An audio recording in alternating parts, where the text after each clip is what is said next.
So today we learn about the story of KFC, the real-life story of Colonel Harland Sanders, who was disappointed umpteen times in his life, and still made his dream come true late in his life is really inspiring. He is a 7th grade dropout who tried many ventures in life but tasted bitter every time.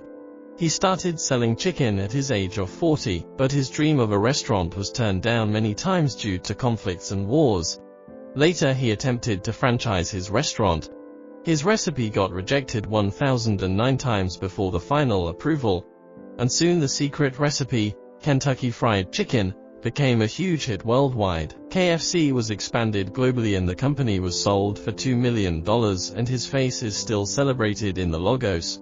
Moral of the story is: have you stopped your attempt to a venture just because you were rejected or failed a few times? Can you even accept a failure of 1,009 times? This story inspires everyone to try hard and believe in yourself until you see success, despite how many times you have failed.